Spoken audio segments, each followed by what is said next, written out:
अरे दीदी, लड़कों की प्रॉब्लम्स पर भी बात करो। पुरुष तो आपको इंसान ही नहीं लगते, पुरुषों के स्ट्रगल्स का क्या? इस तरह के कमेंट्स और मैसेजेस हमारे पास लगभग रोज आते हैं। तो मैंने सोचा क्यों ना आज उन 5 बातों के बारे में आपको बताया जाए जो आपको जवान होते लड़कों से बिल्कुल नहीं कहनी चाहिए।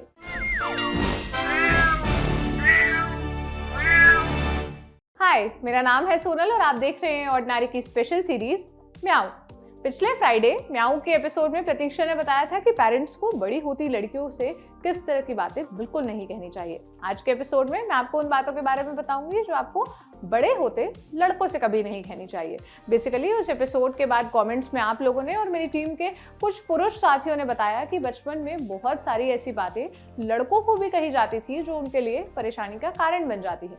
वो कौन कौन सी बातें हैं, चलिए जानते हैं। सबसे पहले, लड़कियों जैसे रोना बंद करो। लड़के तो बहादुर होते हैं, लड़के रोते नहीं हैं। रोते हुए लड़के को चुप कराने के लिए अक्सर इस तरह की बातें कही जाती है। बच्चों की लड़ाई में अगर कोई लड़का पिट आए तो और रोने लगे तो उससे कहते हैं, लड़के होकर मार खाए, हाथ में मेहंदी लगी थी क्या? बार बार कही गई इस तरह की बात लड़के के दिमाग में मैस्कुलिनिटी का एक ऐसा ढांचा बनाता है जो उसे रोने से रोकता है। अगर वो रोता है तो उसे लगता है उसमें कुछ कमी है। इस तरह की बातें कहते हुए आप लड़के के दिमाग में एक जेंडर डिवाइड बना रहे होते हैं। वो मानने लगता है कि लड़कियां कमजोर होती है इसलिए वो रो देती है, मर्द सख्त होते हैं इसलिए वो रोते नहीं है बल्कि लड़ते हैं, अपनी ताकत दिखाते हैं। रोने को वो कमजोरी की निशानी मानने लगते हैं। ये नहीं समझ पाते कि रोना मन हल्का करने का कितना बेहतरीन तरीका है। रोना कोई कमजोरी नहीं है बल्कि हंसने जितना ही नेचुरल और नॉर्मल ह्यूमन टेंडेंसी है। इनफैक्ट कई स्टडीज ये बता चुकी हैं कि रोना पुरुषों के लिए भी उतना ही जरूरी है जितना महिलाओं के लिए। दूसरी बात, खाना वाना बनाना तुम्हारा काम नहीं। लड़कों के दिमाग में शुरुआत से ही डाला जाता है कि खाना बनाना उनका काम नहीं है। खाना उनकी माँ बनाएंगी या बहन बनाएंगी या शादी के बाद पत्नी बनाएंगी। अगर कोई बच्चा रसोई के काम सीखने में इंटरेस्ट दिखाता भी है तो उसे ये कह दिया जाता है कि तुमसे नहीं हो पाएगा, क्या करोगे ये सब सीखकर, कि तुम्हारा काम नहीं है। ऐसी बातें कहकर उसे टाल दिया जाता है, जबकि घरों में लड़कियों को खाना बनाने की खास ट्रेनिंग दी जाती है।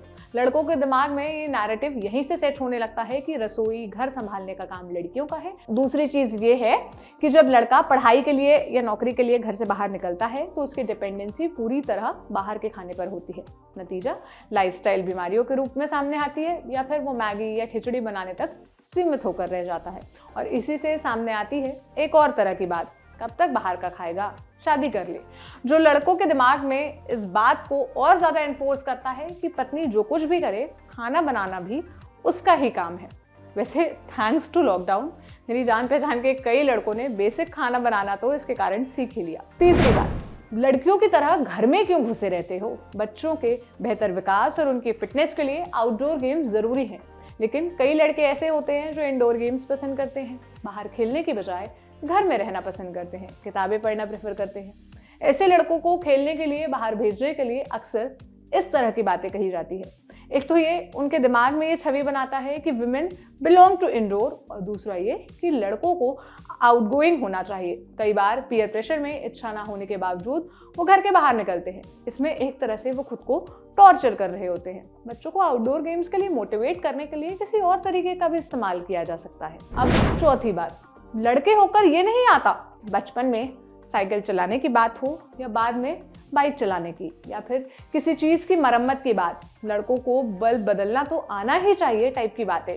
लेकिन बल्ब बदलना और इस तरह के छोटे मोटे काम जेंडर स्पेसिफिक नहीं है। साइकिल या बाइक चलाना भी जेंडर स्पेसिफिक नहीं है। इसलिए ये काम नहीं आने पर किसी पुरुष को जज करने या कमेंट करने की बजाय आपको ये समझना चाहिए कि कोई काम आना या ना आना उसकी अपब्रिंगिंग का हिस्सा है। हो सकता है कि इन चीज़ों की कभी उसे ज़रूरत ही ना पड़ी हो। कोई स्किल ही ना आने पर कोई काम से ज़्यादा मर्द या कम मर्द नहीं हो जाता। कोई काम सिखाने के पीछे आपका इंटेंशन कितना ही अच्छा क्यों ना हो, जब तक आप सही शब्दों में उसे नहीं सिखाते उसका कोई मतलब नहीं रह जाता। पांचवी बात, बड़े होकर तुम्हें ही खानदान की जिम्मेदारी उठानी है, घर चलाना तुम्हारी जिम्मेदारी होगी। लड़कों पर जिम्मेदारी का गैर जरूरी बोझ काफी कम उम्र से ही डाल दिया जाता है। ये जिम्मेदारियां कैसी? ये बहन की सेफ्टी से शुरू होकर घर की फाइनेंशियल जिम्मेदारी तक जाता है। मेरा कलीग है, आयुष, साइंसकारी वाला। वो कहता है कि इंडियन मिडिल क्लास के घर के लड़कों को स्टॉक एक्सचेंज की तरह देखा जाता है। उन पर यह सोचकर इन्वेस्ट किया जाता है कि वो आगे जाकर रिटर्न देंगे। उनकी हर चॉइस को इसी आधार पर क्वेश्चन किया जाता है। बचपन में सब्जेक्ट इंटरेस्ट की बात हो या आगे जाकर करियर के डिसीजन की, हमेशा कहा जाएगा जिम्मेदार बनो। हमने बचपन से सब किया ताकि तुम सहारा बनो। बहन की शादी होनी है, जिम्मेदार बनो। जल्दी पढ़ाई पूरी करो, जल्दी जल्दी नौकरी करो, जिम्मेदार बनो। एक तो हमारा सोशल स्ट्रक्चर ऐसा है ना कि सारी जमा पूंजी या तो बेटी की शादी में जाएगी या बेटे की पढ़ाई में। और रिटर्न के नाम पर बेटी पर प्रेशर होता है शादी के लायक बनने का और घर के काम सीखने का, और लड़कों पर प्रेशर होता है पढ़ाई पूरी करते ही नौकरी करने का, घर की जिम्मेदारी उठाने का। लेकिन जिम्मेदारी के नाम पर आप जो प्रेशर क्रिएट करते हैं उसका असर बहुत बुरा होता है। इस वजह से ना वो उस काम को एंजॉय कर पाते हैं जो वो कर रहे हैं, और ना ही खुलकर अपने इंटरेस्ट के हिसाब से कुछ चूज कर पाते हैं। बार बार जिम्मेदारी के नाम पर आप बच्चों के इंटरेस्ट को नजरअंदाज मत करिए। उसे जरूर बताइए कि उसे पढ़ाने के लिए आप कितने सैक्रिफाइस और एफर्ट्स कर रहे हैं, अपनी लिमिट को किस तरह पुश कर रहे हैं, लेकिन उस पर अननेसेसरी प्रेशर मत क्रिएट करिए। ये कुछ बातें थी जो मैंने अपने मेल फ्रेंड्स से बात करके समझी। अगर इस लिस्ट में कुछ छूट गया हो तो आप प्लीज मुझे वो कमेंट सेक्शन में बताइए। आई होप ये एपिसोड आपको पसंद आया होगा। कैसा लगा, क्या राय है आपकी, मुझे कमेंट में बताइए। अब मुलाकात होगी सोमवार को एक नए एपिसोड के साथ। अपना ख्याल रखिए। शुक्रिया।